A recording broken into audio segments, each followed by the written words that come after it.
The Calgary Flames make it official with Craig Conroy, who knows he has a lot on his plate and he is ready to devour. You're Locked On Flames, your daily podcast on the Calgary Flames. Part of the Locked On Podcast Network, your team every day.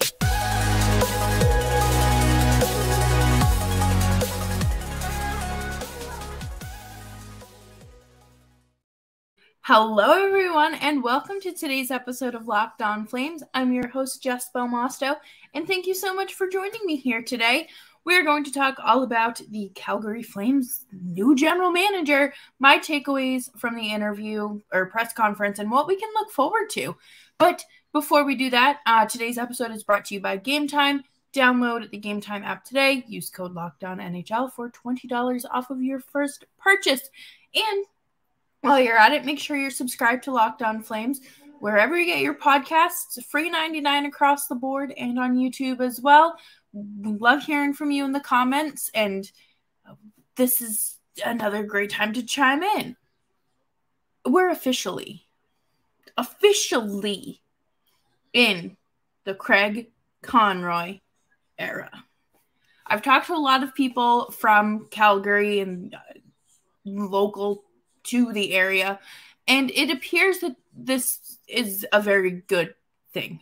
He is obviously, business aside, he is a very well-liked member of the community, and, people have a lot of respect for him, which is good, because I feel like if you have some credibility there, it's not like you were coming in from another place, or even if this is your first time as a general manager, but you've made some enemies along the way. People are like, oh, he has a reputation and we are not going to let him live it down. So there's this preconceived notion that he's a really likable guy. And his press conference today kind of reinforced that. And Craig Conroy he has been groomed for this role. And it's so nice to see that it was an internal hire. It was someone that is familiar with the dynamics of the Calgary Flames, has seen it all. Truly, I feel like over 12 years in Calgary, I feel like I've seen it all in 4 years. I can't imagine seeing it all, playing and then jumping immediately into a front office role. Like that would be a lot to handle. But it's good to see someone obviously from within, and you're getting someone that has a feel and has knowledge. He's not coming in playing catch up to make decisions ahead of the draft or free agency. He's been around these conversations and in the context of the team that he is now operating. And to me, that was a very important decision for the Flames. That is something that I really wanted them to consider, because I feel like you were not going to get a true success with someone from the outside. They were not within the Flames organization. They were not going to understand the impact that last year had on the players and how significant of a significant toll it took on the players in many ways. I mean, it is very clear. We have only heard, bits and pieces what they've said publicly, but that's just a bite size of what really went on. And of course, it's more of a, clean cut version of what happened. And I think Craig Conroy is coming in at, obviously the perfect time to flip the script, to make changes. And he talks about wanting players to be excited to be in Calgary. And he wants guys who want to be here. And he wants to just really put an emphasis on leadership and communication. And we're going to talk more about that next in the takeaway segment. But I really like that he has this familiarity and foundation underneath him with the Calgary Flames organization. I think, again, you are getting someone who is familiar with your operations and how day-to-day life works, but you're also getting someone that is pretty familiar with the other office people he's going to be working with, leadership people, office people, the leadership team he's going to be working with. He knows the players. He has a great rapport with the city of Calgary and the fans. And, you know, this wasn't just a lip service thing. This is something that he has been working for and has been waiting for basically his entire life. And, you know, he goes on to talk about how he thought he knew he was going to be a general manager someday, but he didn't think it was going to be with Calgary, and called this a dream job. So again, I think that we have someone who is very excited, very eager, and methodical, organized, coordinated, willing to collaborate. And that's wonderful, because I don't know how many more adjectives I can list that are the complete opposite of where we were this season. So coming up next, we're going to talk about the takeaways from the press conference and kind of the meat and potatoes of his priorities and what lies ahead for this team. But before we do that, I do want to take a very quick moment to talk to you about our friends at Gametime. Gametime is a perfect opportunity for you to take advantage of a beautiful summer evening, take in a baseball game, go to the theater, go see a good comedy show at a discounted price. All you have to do is download the Gametime app today and use code LOCKEDONNHL for $20 off. I am using this wonderful promo code to go to a Red Sox-Yankees game later this summer, and I couldn't be more excited. And I didn't have to Google, you know, where my seats were. There was a picture view of what my seats were, what my view would be, and it was just all in one place, and it was pretty great. So download the Gametime app today and create an account and use code LOCKEDONNHL for $20 off. Terms apply. Again, create an account and redeem code LOCKEDONNHL for $20 off. Download the Gametime app today. Last minute ticket, lowest price guaranteed. And thank you, everyone, for hanging out with me today on Locked On Flames. I'm your host, Jess Belmosto, and make sure you're subscribed to Locked On Flames, because we have some very exciting things to talk about now that the Flames have named their general manager. Not only are we looking at, you know, the coaching, but there are some free agent signings ahead of next year that they need to start looking at. And Craig Conroy made it very clear that Elias Lindholm is a priority, and that is priority number one. He made it sound like this press conference would be done and he would be on the phone with Elias Lindholm nearly immediately. Like, that this is his first duty. His first assignment is to start these negotiations and to get a feel for what Elias Lindholm wants. Conroy goes on to talk about how he would never let Gaudreau walk into free agency again. He would have, liked to have had a contract done prior to everything that happened. And it was a very big learning moment for him, and he kept emphasizing that. And he said, we can't have 7 free agents or 7 players walking into free agency next year. And that doesn't mean, we're going to re-sign all of them. No, just means we need to get ahead of the game. So we're not scrambling and putting all our eggs in one basket for when that time comes. Because this time next year, we might be talking about, is Elias Lindholm going to sign? Is Tyler Toffoli leaving? Is Chris Tanev going to retire? I don't know. Nikita Zadorov, what's he doing, He wants to make next year's plate smaller by tackling what needs to be done ahead of time and prioritizing these things. And I think that is something that is very respectable. You know, you could easily say, you know, we're just going to let it play out and see what happens. But no, Conroy respects Elias Lindholm and says, you know, I'm pretty sure he wants to be here. And just start the conversations. That's all you have to do.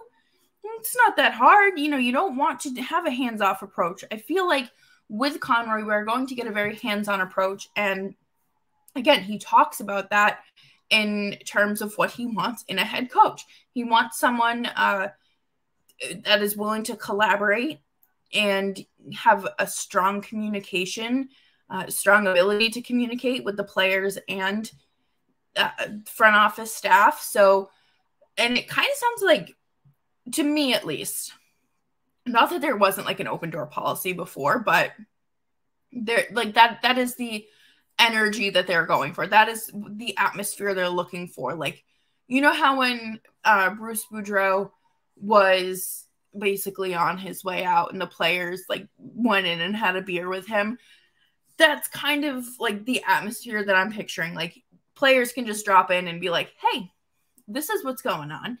I'm going XYZ. Have we thought about, you know, switching things up? Or I'm not comfortable doing this. Like Huberdeau, let's just use him for an example. I don't mean to pick on him, but, you know, he can go and be like, hey, don't play me on my off wing. We saw what happened. We're not doing that again. Well, probably a much more, you know, poised manner. But there needs to be someone in the coaching position that can connect with these players. And it's not just about X's and O's and scoring and all these shots on net. And it's not about that. It is very clear that this is a new direction. They're taking this organization and just kind of steering it away from what last season was. And I think the further we get away from that, the better. That is obviously common sense, but we need opportunities for these young guys to crack the roster and to not just be wasting their mid-20s in the AHL. Like, there has to be a coach that will play them. And that's exactly what he said. He said, the kids are coming. You know, it's not a free pass. It's not, you know, okay, you got invited to camp, here you go. You're still working for it. But it's not going to be as hard as it was last year.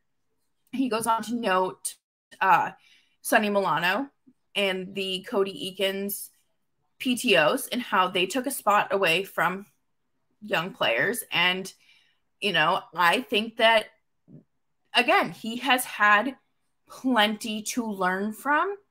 And, you know, they might not all be written down in a notebook somewhere, notebooks, Google Docs, Google Drives, wherever. But he has things that he has learned from, events that have taken place, things that have transpired that he can just refer to and be like, do I want this to happen again? No. Ooh, I liked how this played out. What was the recipe to get this done? What worked? And I think that we're going to see a lot more of that collaborative effort. And it just feels like things are so much better already. And that makes me very happy. And I think, you know, it should make any Flames fan happy, because you have someone at the helm now that has the respect of owners, the ownership group, and he's calling the shots along with other players, other people that he has been around for a long time or he's bringing in. And I really think that the further we get down, like the chain of command, the better it's going to get, and you will see an improvement. You're already seeing an improvement. They want a coach that it is like a multifaceted coach. He can connect with the players, but he can, still get out there and do what he needs to do. He's not just all buddy, but he's also not just going to just forget your number and, call you out on your NHL debut like that. And it's, I think it's an opportunity here again for the organization to make the most of this opportunity. And they need to do this because, like Nick talked about in yesterday's episode about, you'll know by 2025 if this team is going to win a Stanley Cup championship in this time frame or not. And 2025 feels like a very long time away.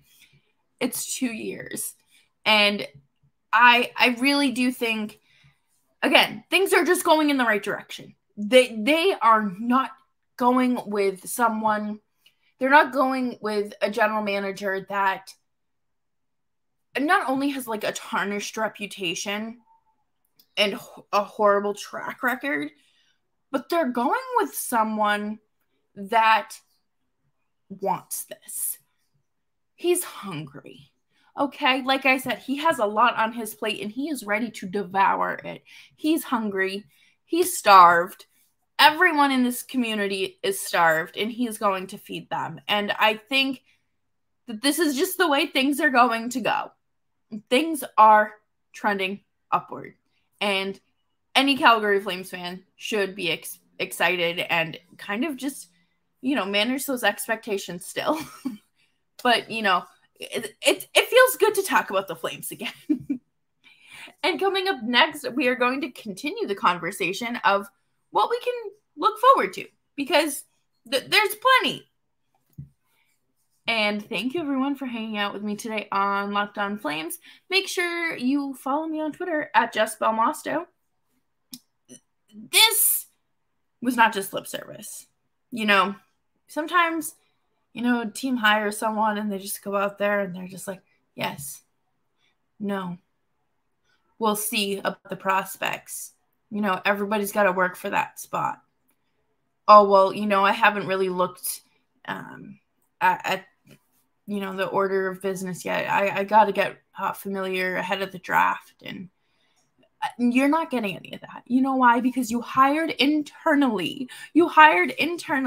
And went with someone that has been preparing for this for 12 years within this organization.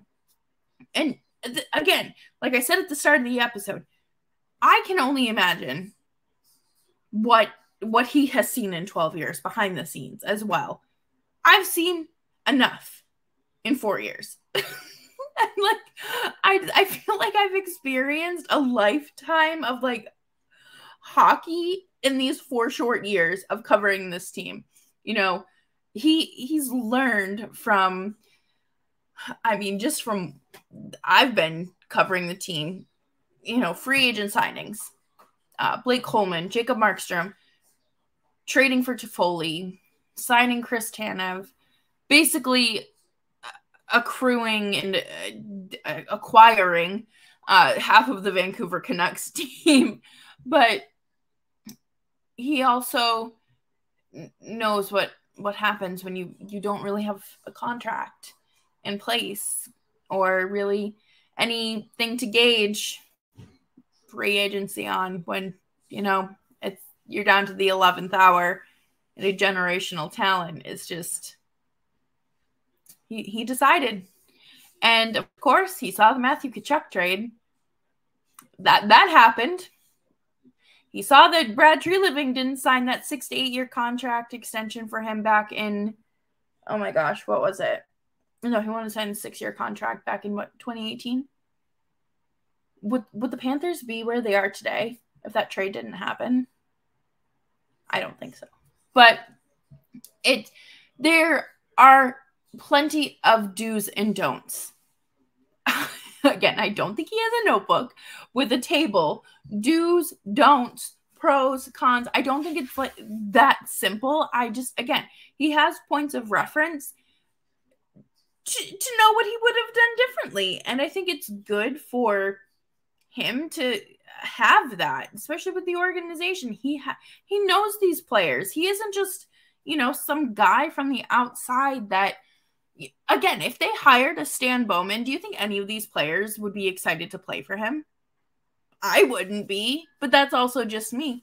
But he's going to make some ridiculous trades. He has a tarnished reputation for horrible, horrible things. And you're not getting something exciting. We're getting a dark, rainy cloud. And Craig Conroy is just kind of the sun. He's shining very bright upon this organization. And I feel like, again, the further down the road we get, the better. We're going to see more of, what his plan is. I like that he's proactive. I like that he is looking at the long-term picture with Elias Lindholm. I hope that he's talking to Foley. I do. Nikita Zadorov can leave in free agency. I'm not overly concerned about that. He's a dime a dozen in the NHL. But you can look forward to your young players making the roster, because that is what he wants and what he's going to make sure the coach is philosophically in tune with. This is all about being on the same page, in the same book, the same sentence, in the same paragraph. That they're getting down even more specific, the same word, because they watched what happened last year. They watched more than we know, and they cannot do that again. They owe it to their players, to their work environment, to not ever let things get that out of hand again. And I do think it's going to be very interesting to watch a first-time general manager navigate. I don't want to call it messes, because, it's not horrible yet. But there's a lot. Again, there's just so much to look forward to. You have Mackenzie Weegar here for the next 8 years. You have Jonathan Huberdeau until the end of his career. You have Nazem Kadri. You have Dustin Wolf. You have Jacob Pelletier. You have Mangiapane, hopefully Backlund, and so many promising players that can get you to the next level if you find someone that can do what we want. And that's win. But it has to be it's more than just winning. It's not just one game at a time. This game finishes, we walk off the ice. No, you have to have fun with it. He wants guys to be excited and, come to work happy. That is very fair. And you know what? If you want that bad enough, you make the environment conducive and you set it up for success so that goal is attainable. And just like making the playoffs is a goal, having a group that is excited to come here and play hockey and a team and players that want to be in Calgary is also an attainable goal. You just have to set it up for success. And I will leave you with this quote. We need to work together and be a team. We want to have a guy that can communicate to players. He's got to be able to make this environment a fun place to play. I would look at the bench sometimes this season and wonder, are the guys having fun? Maybe not. I couldn't tell. I want them to be happy coming to the rink. that's all, folks. He wants to see these guys happy, having fun out there. So I think Mitch Love is a good guy that can come in here and kind of boost the atmosphere. You know, take a look at all the team bonding activities that he's done with the Wranglers. And yeah, the Wranglers got their butt handed to them by Coachella Valley in the playoffs and got eliminated. But there are still so many things, good things that he provides to an organization. Like, it's not just about winning the championship. It's not. Sometimes it's about having fun. And that will do it for me today on Locked On Flames.